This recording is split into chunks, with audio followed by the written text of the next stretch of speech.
Voice of sharing, DurianASEAN.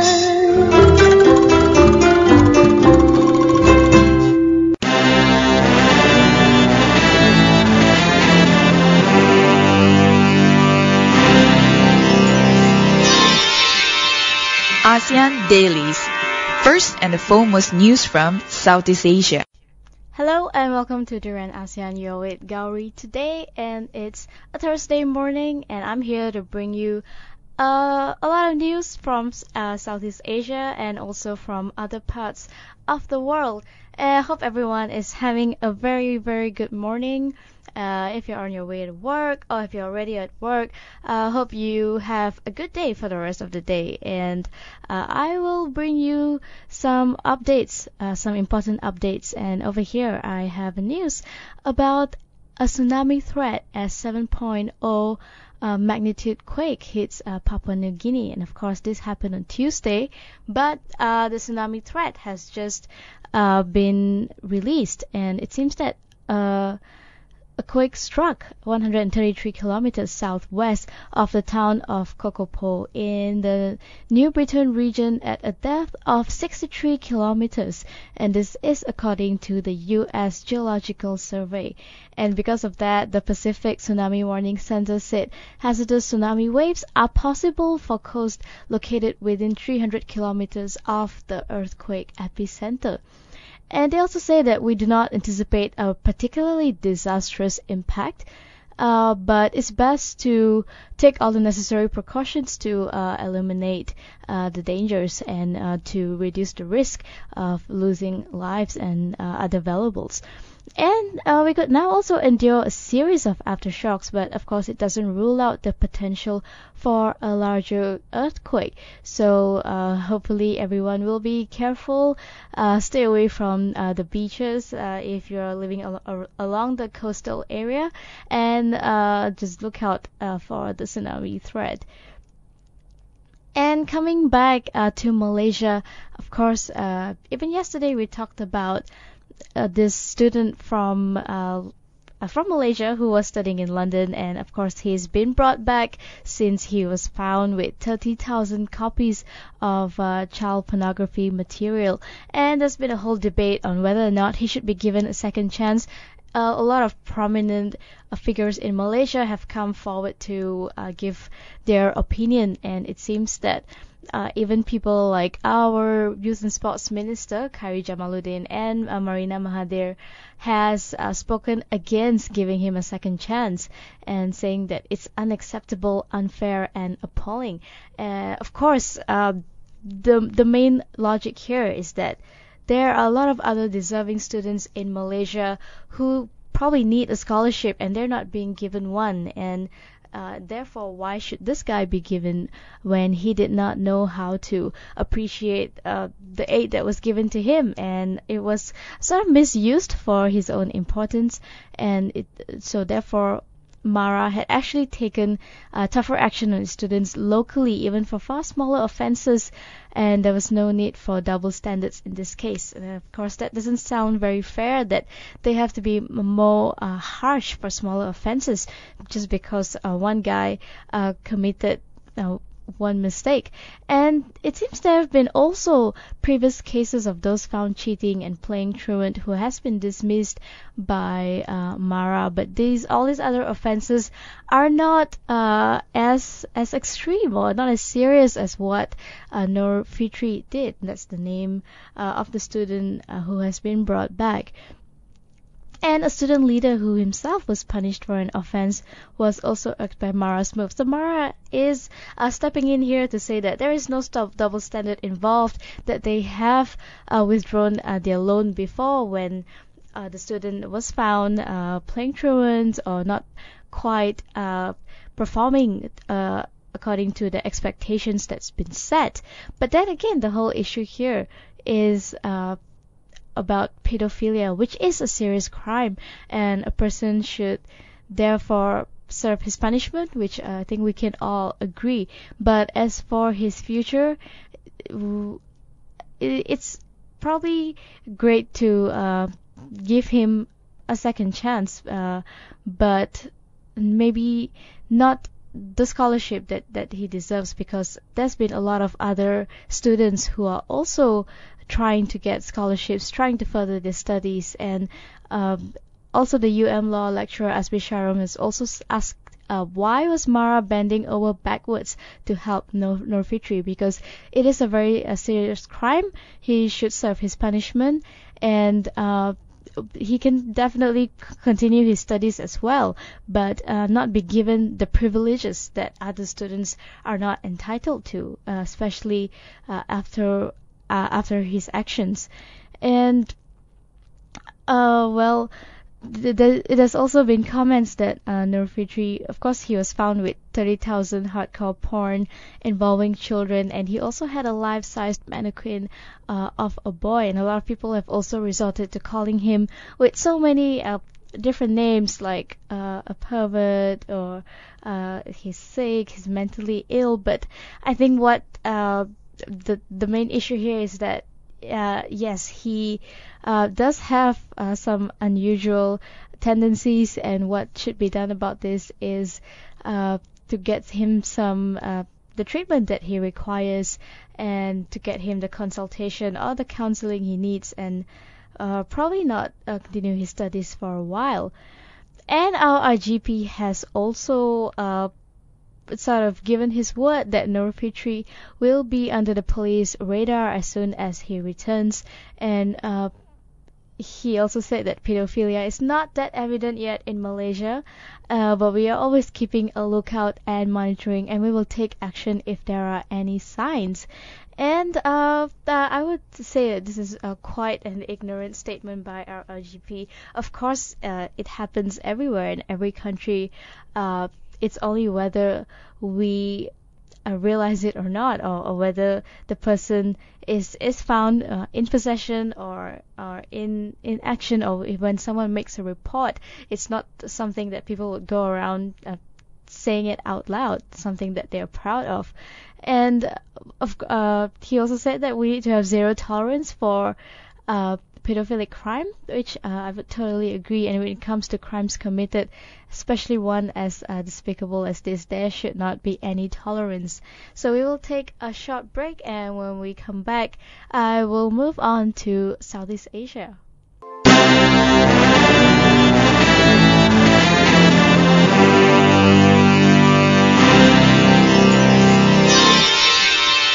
ASEAN Dailies. First and the foremost news from Southeast Asia.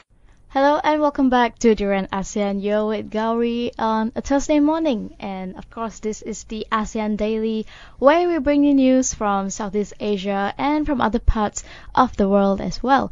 And a little mention before we go into our news today. Cambodian PM refuses to pay out his bet after Pacquiao lost, and it seems our Cambodian Prime Minister Hun Sen admitted on Monday that he won't make good on a US $5,000 bet that he lost recently, because he was very incensed by the match outcome. It seems that he was also supporting Pacquiao and was very upset when Manny Pacquiao lost. And a lot of people commented on Facebook saying that Hun Sen violated the betting rules by gambling on boxing, and his betting habits were not lost on many Cambodian social media users, and they all took to Facebook and Twitter to voice out their disconcert. And of course, Hun Sen has ruled Cambodia for the last 30 years with an iron fist, tolerating very little opposition, and he's well known for his love of sports, particularly football. And he's also broken off from speeches a couple of times to give his thoughts on a recent match or a surprise score. Sounds like a pretty sporting prime minister that they have there in Cambodia. And moving on to something that is a little quite tragic, where we're talking about the Nepal villagers who were quick hit, and they now have to take aid into their own hands. And even as they mourn that all these quake hit villagers, high in the Nepal Himalayas must make a difficult and dangerous hours-long trek into the valley for all their tents and supplies. And although it's been more than a week after a deadly earthquake flattened their village, many of the survivors in the small mountain still lack adequate shelter from the cold rain. And it seems that the relief materials are actually coming, but only a little, not much, according to 21-year-old Prem Gurung. And he was in Kathmandu when the quake hit and has returned to his devastated native village to help. There are a lot of people there, he continues, but even if people bring a lot of things, they still don't get much because of the number of people who are affected. Along the way, there are of course risk of rock falls, landslides caused by the regular aftershocks that have shaken Nepal since the 7.8 magnitude that struck last week. And it seems that some have taken shelter in the village school, one of the few buildings that are still standing, while others are cramped under a few tents that the village has received. And the government has actually given out about 50,000 tarpaulins, according to UN figures, but they still need more tents. And it seems that the condition is still not looking up for people in Nepal. The biggest problem there is access to aid because it's coming in to Kathmandu, to Pokhara, but it's very, very difficult for them to get it from there. There's no road. It would take a 5 hours walk, and carrying heavy loads along the path is of course very tiring and very dangerous. And hopefully the government can look into this, even all the volunteers as well, and help the people out. Moving on to Indonesia, we are talking about their domestic workers who are working in the Middle East. And it seems that Indonesia will stop sending all these domestic workers to 21 Middle Eastern countries, and this came out after the recent execution of 2 Indonesian women in Saudi Arabia. And of course, this execution angered Jakarta and also angered their president, Mr. Joko Widodo, and he has said that he is going to ban some of the countries include United Arab Emirates, Qatar, Bahrain, and Egypt in about 3 months' time. And nobody from Indonesia will be allowed to work there anymore. And Jakarta, which has also long complained about the treatment of Indonesian maids in the Middle East, has also already placed a moratorium for sending new helpers to Saudi Arabia in 2011 following the beheading of a worker. And I think it's not, of course, these 2 Indonesian women got executed, but even in other parts of the world, even if we were to look at Southeast Asia, a lot of these migrant workers, not just Indonesians, from other countries as well, they usually, once they leave their country, there's a very high chance that they are not being treated well by the country that they're in, by the new employers, and there is no proper framework as well for them to lodge a complaint, or they probably don't even have enough awareness to know that they can actually complain about these things. And these people, they slog the hours away, working hard, trying to earn the salary that was promised to them. And in line with this, of course, Mr. Jokowi has also said that his administration will be very people-centered, and he will look at domestic issues and focus on domestic affairs before even looking at it from a regional level. And speaking of protecting overseas workers, another president who has come under scrutiny is Mr. Aquino from the Philippines, who has been receiving a lot of scorn actually over the last 5 years, and this whole thing escalated immediately after Indonesia's stay of Mary Veloso's execution. And although he did make an appeal, it seems the people in Philippines are not happy because it was an 11th hour request on President Aquino's side to President Joko Widodo. And it seems that President Aquino did approach Mr. Joko Widodo to reconsider the case of a certain ASEAN citizen, quote unquote, and appears to have been appreciated by many Filipinos. But that still is the underlying reason for a lot of disapproving statements and mood that exploded in social media when Veloso's family came home, and also let out a fiery stream of statements denouncing the administration, especially President Aquino, for inaction and neglect. And of course, they probably wished he was more proactive and that he would have done something before the people, before everyone expressed it on social media and pushed him to actually go up to Mr. Joko Widodo and do something.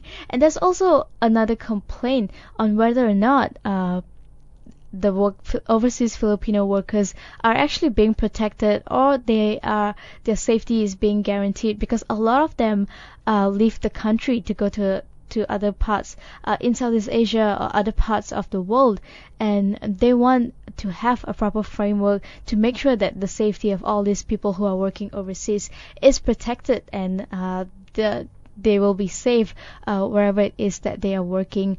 And although it seems that a lot of Filipinos are living for work abroad and doesn't look like it's going to slow down anytime soon, the president should really look into doing something for them, perhaps like what Jokowi is doing. It's either his people are treating right, or he's just going to bring them back to Indonesia. And we are going to take another short break. When we come back, I will bring you news from Singapore and also something about the Mekong River.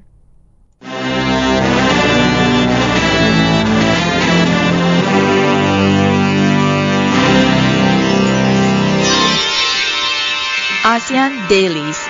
First and foremost news from Southeast Asia. Hello and welcome back to DurianASEAN. You're still with Gowri here on our ASEAN Daily, and it's a Thursday morning. I'm here to bring you more news from all over Southeast Asia. And moving on to Malaysia and also Singapore. It seems our PM has said that Singapore-Malaysia relations has never been better. And thus Singapore-Malaysia relations have never been better. I'm delighted that relations between Prime Minister Lee Hsien Loong and I, and therefore between our two governments, are now so warm indeed. This was said by Mr. Najib after concluding the annual Singapore-Malaysia Leaders Retreat with Mr. Lee. And he also cited that the resolution of the Malaysia-Singapore Points of Agreement in 2010 is a very good example of cooperation, and after long-standing differences over land, over water, we have both now moved forward and accepted our differences. And apart from that, he also said that as close neighbors, of course, we constantly have challenges and we have to manage our differences. And he also quoted a Malay proverb, we are like tongue and teeth. Well, we're so close and we need to work together to find positive solutions, although the conditions may not be favorable. And he also said that close relations had tangible economic and security benefits to all Malaysians and Singaporeans. And I couldn't agree more with him. Singapore is, of course, very, very close to us, very close neighbor, pretty much like what Thailand is to us. But Singapore is different because we actually share the same language and also pretty much the same culture. And it's very important that we take care of our relationship, especially with Singapore, because we get a lot of people coming in to visit Malaysia, and also that leads to economic benefits and other infrastructural benefits as well. And Mr. Najib said that he is confident that these two nations will be able to resolve other bilateral issues that they have, such as affecting investments and movement of people the two countries' border. And during the speech, Mr. Najib, of course, also touched on the ASEAN Economic Community, the AEC, and he said, I'm aware that some of you are a little skeptical about AEC being set up on time, but he is assuring everyone, all the ASEAN leaders, he wants them to remain absolutely positive and saying that the current implementation rate of AEC is over 90% and we will press for that figure to rise. Well, I'm not too sure where he got 90% from and on what grounds does he base that figure. But it's good to remain positive, of course. We are the chairman of ASEAN 2015. And we're trying to push for the ASEAN Economic Community to happen, trying to remove all the trade barriers between the countries, trying to make it easier for all the goods, services to flow. And this dinner was held in Shangri-La in Singapore and was attended by Prime Minister Lee, also the Minister of Trade and Industry Lim Hng Kiang, and also Minister in the Prime Minister's Office S. Iswaran, as well as the High Commissioner of Malaysia in Singapore, Husni Zai. And they were all present during the speech that was given by our Prime Minister Najib in Singapore. And let's all hope to see a positive advancement in the two countries. And let's move on to something that is a little less exciting, and I'm talking about the multiple dams that are an ominous threat to life on the Mekong River. And we have, of course, mentioned about this before. And the sad thing about this is this whole construction of the dam is actually being done by a Malaysian company. And history is being made, not in a good way. Construction has begun for the final stage of the 3.5 billion Zayaburi Dam, which is the first dam to span the entire main stem of the lower Mekong River. At the same time, in the southern Laos, where the Mekong River braided channel flows around thousands of sandy islands, the preliminary work has begun on the roads and bridges needed to build the 300 million Don Sahong Dam. And of course, as much as positive, as exciting as they're trying to make it sound, it's really not. There is still a threat for the river's 60 million downstream residents and also some of the planet's most endangered wildlife species, as well as the world's most productive inland fishery. With a total of 11 dams planned for the lower Mekong River, the future of this waterway could actually be in grave danger. And although Thailand has committed to increase its production of renewable energy to 25%, it seems the Energy Generating Authority of Thailand will purchase over 90% of the power from the Zayaburi Dam and will also purchase power from Don Sahong Dam. And it looks like this is actually to benefit Thailand and their fast-growing demand for energy, and also to reduce its dependency on fossil fuels. But it doesn't have to be done at the expense of another country and the residents' livelihood. And the Zayaburi Dam is being developed by Thailand's CH, while the Don Sahong Dam is being built by Malaysia's Mega First Corporation Berhad. And these both dams have met the steadfast opposition from a lot of local environmental groups and civil societies who say that the development will be disastrous for millions of people who depend on the river's huge amount of fish for their livelihood and food security. But it seems that economic benefit takes precedence here in this case, and they are trying to look for certain solutions, but so far all voices have fallen on deaf ears, and they are still going ahead and building the dam and balance. They're trying to get a balance, because if countries like Thailand are to achieve energy security and protect natural resources of livelihoods, that will be a very good balance of economic benefit and also to preserve the environmental landscape. And what is needed is an energy mix that includes affordable solar power, wind power, geothermal power, and sustainable hydropower that leaves smallest footprint possible. And with the building of the dam, of course, that is not possible. It is altering the entire landscape and also bringing multiple threats to the waterways and to the people. And hopefully, of course, the dams, they're going to get built anyway, so maybe the government can step in and provide alternative solutions to the people who are living around there and depending on the waterways. And that will be all from me today. I hope you enjoyed listening. And of course, you can always listen to us on the website at DurianASEAN.com. You can reach out to us on Facebook, on Twitter, Instagram, and we also have a YouTube channel. Just look for DurianASEAN. And we'll be back later at 9 o'clock for an interview with Radi Khalid.